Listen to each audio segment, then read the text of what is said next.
In the run-up to the October 22nd municipal elections all over Ontario, we're inviting some of the mayoral candidates from some of the more interesting races to join us here on the agenda. Tonight, it's Cambridge's turn. Joining us now to consider the issues in that southwestern Ontario city, Doug Craig. He is the mayor of Cambridge for the past 18 years.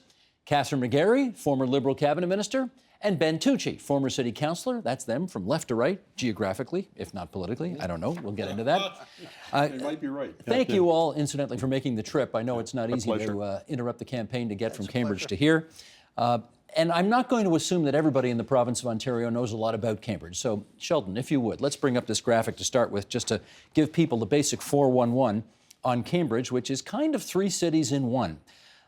45 years ago, Galt, Hespeler, and Preston were all amalgamated into what is now nicknamed the Tri-City. That is Cambridge. Population 135,000. The largest employer in town is Toyota, 4,500 people. There is, in Cambridge, the University of Waterloo School of Architecture. Conestoga College School of Engineering and Information Technology has a campus there as well. And the local member, as Kathryn McGarry well knows, is Belinda Carahalios. Do you know anything about her? Yes, we've met several times, but there's also, for Hespeler, it's MPP Amy Fee. That is true as well. Yes. That is true as well for that part of it. I'm joshing a bit because she may have defeated you at the polls. She may have, back on the 7th of June. We're on hugging rights already. Oh, okay. Yes, we all are. Right. That's nice. Hugging terms. I asked the same first question to all of the candidates who come in, so let's just start there. Doug Craig, what's this election about? Well, this election is about finding a mayor and selecting a mayor that is going to take this city forward to build on the successes that I've had over the last 18 years with regards to all the downtown improvements, the lowest unemployment rates we have in 18 years, and dealing with the really difficult issues we're facing with opiates and homelessness on the streets. Kathryn McGarry, what's this election about? This election is about leadership and bringing a positive, fresh leadership style to the city, one that is collaborative, one that builds on consensus, and one that goes out to find out by consultation what the needs are for Cambridge. This election is not about the three of us here and the other two mayoral candidates. It's really about the people. It's about what they see as their priorities and our ability to deliver on that. It's about building consensus and good relationships with the region and other levels of government in order to harness the potential of our city councillors, our staff, our people, and moving this city into a bright and promising future. Ben Tucci, your view. Three views. Number one, it's returning City Hall to the people. I've heard that City Hall may be open physically, i.e. the doors are open, but City Hall is not open to the people in terms of engagement. Second piece is stabilizing the city with the current substance abuse issues, opioids, and being proactive versus reactive to the situation. And thirdly, and perhaps most importantly, is returning the city to a more affordable city. Tax increases of 4.52% are no longer sustainable when the rate of inflation is averaging 1.6%. Doug Craig, when he said City Hall should be open to the people, you chuckled a bit there. I gather you didn't like that. You know, you hear this always from people that don't get their way in the city with regards to issues or different debates you have. I mean, the City Hall's always open. I'm one of the only mayors, I think, Southwestern Ontario that actually answers his phone when somebody phones in to the office. So we're open for business. We're open to talk to people. We're out in the community. We take a budget as an example through all the former communities and discuss it. And we have a great rapport with the citizens of Cambridge. If that's the case, why do you make the comment you just made, Ben Tucci? I've been asked to return. I have a 40-year banking career, which I'll be retiring from if I'm elected. I was asked to return to Cambridge for one of those reasons, and that is people. So, with all fairness to the worship, he may feel that, but the population and the citizens in Cambridge don't feel that way. They feel they've lost engagement, and the doors, in fact, are not open at City Hall. Kathryn McGarry, let me try this with you. 45 years, as we suggested off the top, that the city of Cambridge has been around. Only 3 mayors in 45 years. They seem to like their incumbents. So why run? Well, Steve, that's a good question. And after this last election in the spring, I answered the call of hundreds of people that asked me to step forward to bring my experience and my strong working relationships with other levels of government to the city to run. I had other options, but the more I heard from people at different events at the doorsteps, they asked me to step forward in order to bring the city forward. There's been several decisions recently that have upset people. They feel that they have not had enough engagement and consultation, and that the priorities of themselves have not been placed forward. So they've asked me to take those issues forward. You said a bunch of decisions that people have not appreciated. Name one. I can name one. The Pedestrian Bridge, which is a very nice thing to have in the city of Cambridge. Many people feel that the money spent on that should have been spent on more affordable and supportive housing priorities rather than that bridge. Although it is certainly well used, I would have seen that it was something we could put off to the future and deal with some of the issues people are dealing with, some of the opioid and homelessness situation right now, making sure that we've put their priorities first rather than City Council. Doug Craig, what's the response Well, to the that? response is easy. I mean, the pedestrian bridge is probably one of the most popular projects we've done in Cambridge. We actually have a counter on the bridge. We're a city of 135,000. Since May, 140,000 people have gone back and forth over the bridge. So it's popular, it's a destination, it's been well received. And you know, the monies that supposedly should have gone into affordable housing, we've been waiting for in terms of the last government with regards to funding affordable housing. It's a provincial, federal issue, and we're part of that, but we have never had the monies we needed to deal with that issue. What's your view on it, Ben Well, I can Tucci? satisfy both arguments, and that is if you're going to build a bridge, and at the end of the day, if the community supports it, I would have brought the private sector in, and I would have had them sponsor the bridge. So then you can have your bridge, and you avoid the negativity about spending money on the bridge. I would have had the bridge sponsored. Let me pick up on your first answer where you talked about property tax increases being higher than you'd like to see them. Do you think the city of Cambridge should be selling more of its assets in order to offset higher property taxes? Yeah, so well, a good segue into my platform, Steve, electbentucci.com, by the way. And there's 10 recommendations on the financial side of the platform that talks about what we need to do to get a better return on our investment, pay less on our debt, and actually a review, an inventory of our assets to determine what the assets are, when we put them on the books, what the appraised value is today, and what the short, medium, long-term need of the asset is. And if we determine there's no need, I'll give you an example. We have almost $1 billion in assets. That's book value. So the mark-to-market value of those assets is now $1.5 billion. We're relatively low debt. Sell some of those assets, create the cash, and we can create the cash to deal with the physical infrastructure issues and the social gaps in our community. Kathryn McGarry, what's your view on selling assets to keep tax rates lower? I wouldn't be selling assets in the city. For many years, while Cambridge was looking at trying to get developers to settle and do some good projects in our city, we were waiving development fees to the tunes of millions of dollars. We're at a point now where Cambridge is a hot market in order to develop. It's far enough out of the GTHA to attract many buyers and many developers. So I would look at changing where we have gone with development fees and ensure that those developers are now paying their fair share. That helps with infrastructure. That helps to relieve some of the gap that we have seen in our infrastructure spending and the debt that we have in our infrastructure at the moment. That will go a long way in order to get the projects built in the city. Doug Craig, your view. Well, the assets, I think, is something that we don't deal with at this particular point. We have a hot market in Cambridge. My colleagues are quite correct about that, and that's because of our past policies, which have made it a very desirable city. You know, if you look at Hydro One, selling off Hydro One, you saw the reaction to selling off assets in Ontario.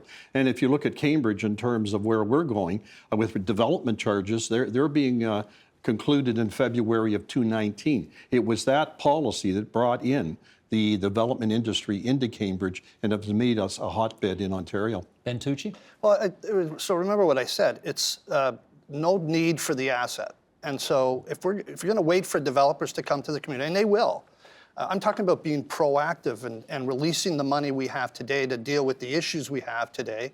And you may have a development come forward, and you'll have development charges coming, but that's a long-term investment in your community. I'm talking about there's some really critical issues in Cambridge today where it's like one of the banks says, you're richer than you think. And if you restructure that balance sheet, we're going to free up a bunch of capital to deal with a number of the issues we have in our community. Okay, let me switch topics on you here.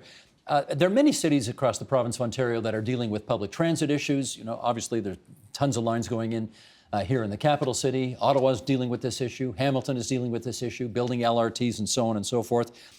I want to just take give me 20 seconds here to do a bit of background on the ION Rapid Transit System. 19 stations, 19 kilometers, accompanying bus service as well. When it went to Waterloo Region Council 9 years ago, it passed by 15-1. And Doug Craig, you were the one. That's correct. You voted against it. Absolutely. First of all, tell us why. Well, first of all, they don't have the ridership for LRT and KW, is where it is now situated. And when it opens this year in December, they're not going to have the proper ridership either. And also, the city of Cambridge is paying for that LRT in Kitchener-Waterloo. And I said, well, that's not fair. Why are we paying for that? The townships aren't paying for it. And so we've been made to pay for this. And plus, Rapid Bus at the time, when this decision was made, could have been built for half the price and done the whole region from Cambridge to Kitchener to Waterloo for half the price. And we would have all had a rapid transit system. We've been left out in the cold. We got 15 to 20 years to wait for a supposed LRT.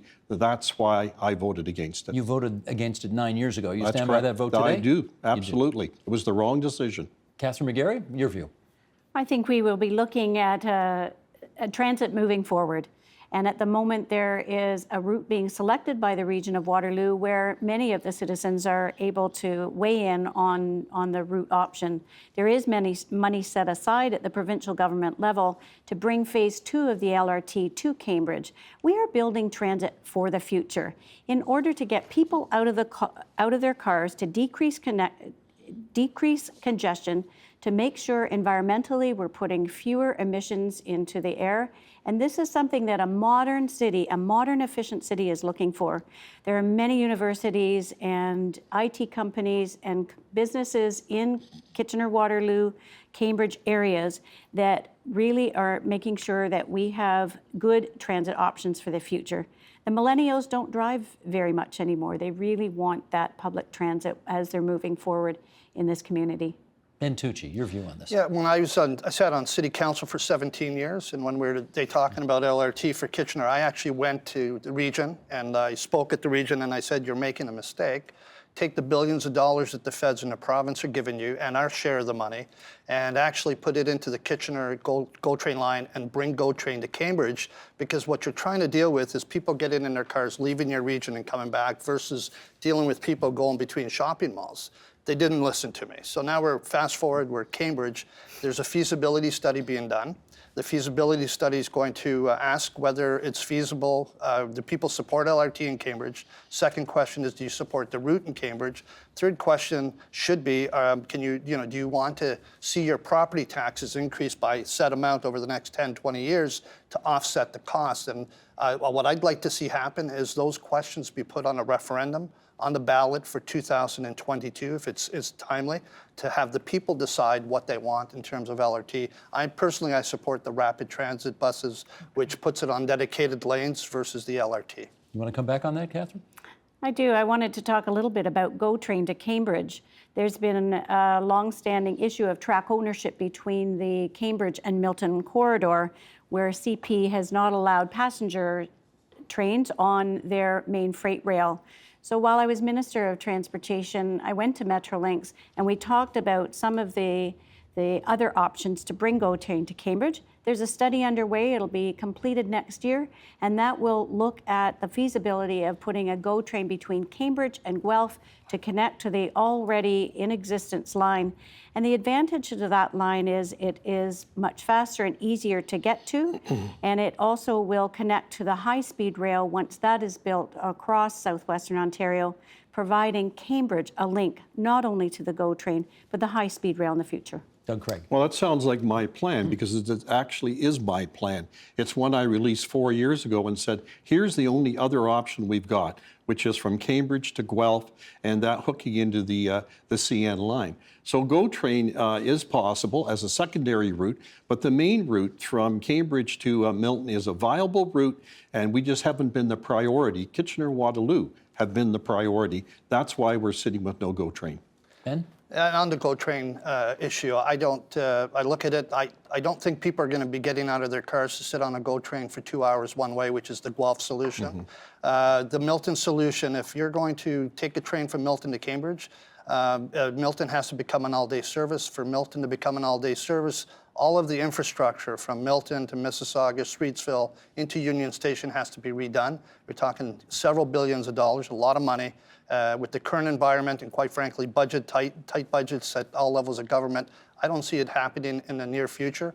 What I'm proposing as an interim step is to work with Metrolinx to bring in an express GO bus service from Ainsley Street to Aldershot, which is then taking people from their cars onto a GO train on an all-day service, which will be used more than the buses being used from the Power Centre in Cambridge to Milton. Want to come back on that? Yes, and until track ownership is established, and as I said, Canadian Pacific is not allowing the passenger trains between Cambridge and Milton at this time, and they will have to offload and rebuild the missing link area and another track at billions of dollars and years down the way. So in the meantime, I did find a solution when I was with Ministry of Transportation, and there already is a bus between the Ainsley Street terminal with a time connection to the train in Milton in order to have a shuttle back and forth. There's 4 trips in the morning, 4 in the afternoon, and 2 late night. We launched that in September in 2016. So there is that link already. It will take work. It's not a question of political will. It is a question of track ownership. And the interim, my colleagues are right. The most viable option to bring a train to Cambridge right now is from Cambridge through Guelph and in through that area. I'm a little just concerned here about getting too deeply in the weeds for an Ontario-wide audience because I'm not sure where everybody knows where Ainsley Street is. However, here's something that I think, and let me put this on the table. I certainly think people in the capital city can appreciate this, and that is Bombardier.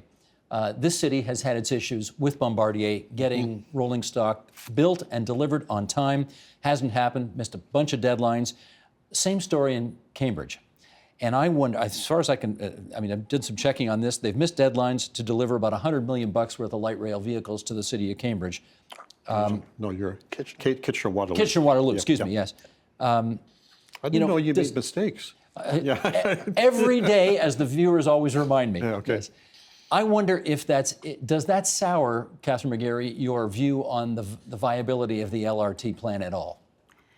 Well, during the time that I was sitting with the Ministry of Transportation and Bombardier was slow and behind on delivering their vehicles, we came up with another option. So there's another couple of LRT lines in Ontario that will not have their rolling stock built by Bombardier, but another company. So I don't see any issue with it in the future. We'll be looking in phase 2, if that gets built with the LRT in Cambridge, then we'll be looking at what is the best option for the time for our future needs in Cambridge. Ben Tucci, should residents and citizens in the area be soured on the whole LRT experience because of the Bombardier business? That's a piece of it. The delays, the cost is all part and parcel of the voters and the taxpayers looking at it with intrepidation and concern about where it's all going. Yeah. Doug Craig, your view? Well, I think that this is a particular time period, era of a year dealing with Kitchener-Waterloo. What will happen in 10 years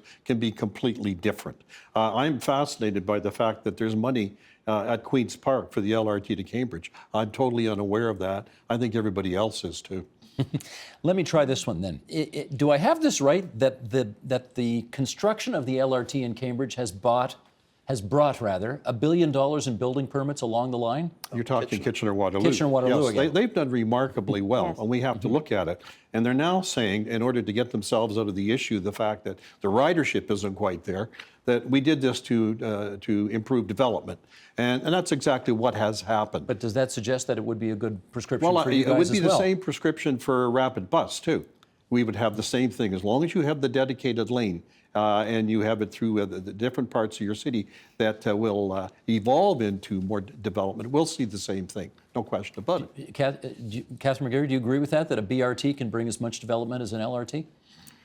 I am not sure about that, but here's what I do know, that yes, indeed, anywhere along the routes of an LRT in the province of Ontario, there have been more development applications along those dedicated line. Our job is to get people moving in the region and get people moving in either bus or train and into the future. Our businesses depend on good public transportation options for their people. That's part of the business case in getting the all-day two-way to Kitchener-Waterloo to begin with, and also to Cambridge at some point. But we are building the transit of the future so that we can continue to develop our city into a modern, efficient city that attracts businesses, attracts good jobs to our community, and ensures that we can get out of our cars and onto public transit. There have been, though, I think there have been court challenges, there have been lawsuits, there's been, some citizen opposition to this whole thing. Who's right? I think everybody has a right to have input. I think they're all right. I mean, no one can predict the future. All I know is that the taxpayers are looking at the LRT proposition into Cambridge, and you have to be able to be transparent. You have to tell them, is it feasible? Is the route you prefer? And are you willing to absorb the kind of cost, tax increases you're going to see to implement LRT? The rapid buses on dedicated lanes is a far cheaper model. It still moves people from A to B. It's not quite as sexy as LRTs, though, are they? Well, that's exactly the point. That's why they chose the trains over buses in Kitchener-Waterloo. They weren't as sexy. Absolutely. You've hit it. You think that's a... Yep, absolutely. I remember I've said that on a number of occasions. All right, let's just... Okay, this was a big issue in Toronto 25 years ago, so I want to drop it on you guys right now. and we have a new government at Queen's Park, and there's a lot of speculation at Queen's Park right now about how much potential municipal amalgamation and or restructuring is in the offing. And obviously there are some people who think Cambridge ought to be amalgamated with Kitchener-Waterloo and create something bigger and, in their view, more dynamic. And I'd like to get the three of you on this. Well, the only people who want to amalgamate into one big city is Kitchener and Waterloo. Cambridge is dead set against it. We are a community that 45 years ago amalgamated, and the roots of that amalgamation is still with us in terms of the competition and the unhappiness of that having taken place. Our city can't go through another amalgamation under any circumstances. I'm not even going to go to the table to talk about it. That's not going to happen. And I think we have to put that position out with our Conservative MPPs to say, look, here's the history, you know what's going on. And plus amalgamations, as we've all found, don't save taxpayers money. We know that for sure. Kathryn McGarry. And Doug is absolutely right on this situation. And he put together two committees in the past and appointed me to the latest, which was the Leaders Task Force, or the Community Leaders Task Force on Municipal Restructuring. And when our committee put forward our recommendations after the fact in our report, we found that we studied amalgamations amongst those that had done so in North America as well as Europe. And interestingly, not one community had saved a penny. And it did have issues that actually increased the cost when you look at labor costs, look at collective agreements, and a number of different things. I am also dead set against amalgamation. We feel in Cambridge that we have our own identity. It doesn't save any money. It doesn't serve any service, any possible service to the community of Cambridge. But we do work very well with the region on certain issues such as tourism or economic development, and that's good enough for now. Ben Tucci. I think the three of us can agree that amalgamation where Cambridge loses its identity is not something we can support. I have a different take. If we amalgamate, we call it Cambridge, where they amalgamate into Cambridge, I'd support it. Or if we decide the provincial government wants to come in and actually eliminate the regional government, where the municipalities all stand alone, I could support that model. But I'm in favor of a strong two-tier government, which we have now, provided they continue to recognize or start recognizing Cambridge is the second largest contributor to the coffers at the region. One of the things we're hearing out of York Region, again, not your region, but York Region, is that they might just get rid of, as you just suggested, the whole senior tier of government. Can you call it senior tier? The upper tier, whatever you want to call it. Upper tier, and create a bunch of larger cities within what used to be York Region. Yep. One tier of government, but bigger cities. They could try that with your neck of the woods, right? It could go Kitchener, Waterloo, and Cambridge all as one giant city and get rid of Waterloo Region. Would you be okay with that? Well, I see three separate cities, Kitchener, Waterloo, and Cambridge, and a service board model where you have police and you have transit on boards run by the three cities. And then you cover all the three cities in terms of water and sewer, transit, policing, and so on. So the service board model is in fact workable. It eliminates the regional government, and it brings back our to the constituents understanding of the different expenditures that are taking place. Most people in the region, especially at the lower tier, don't understand regional government, what it does. And that's always been a big problem. In which case, I mean, we've already seen in the City of Toronto that the provincial government intends to take some dramatic action in order to reduce the size of government. If they got rid of Waterloo Region altogether, what would your view be on that?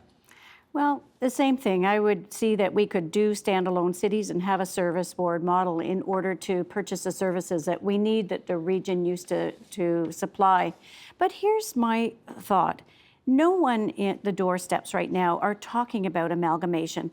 We have large, complex issues in the city of Cambridge and across Ontario that we need to be dealing with right now. The opioid crisis, the increasing homelessness situation. Those are the issues that we should be focused on, not spending time, money, and administrative costs on looking at trying to restructure our government right now. Until we get our issues resolved, I think this should be off the table. Excuse me, down to my last 30 seconds here. Ben Tucci, go Well, ahead. I think it's something that's being driven out of Queen's Park. So it's not something that Doug Craig or Ben Tucci or Kathryn McGarry are talking about. It's being driven by Queen's Park. And let's not kid ourselves. I think Premier Ford is looking at downsizing government and returning government to the taxpayer and making it more affordable for the taxpayer. Don't agree with all of the ways approached it, but that's a fundamental platform. And so it's probably coming. A review is probably coming down the road.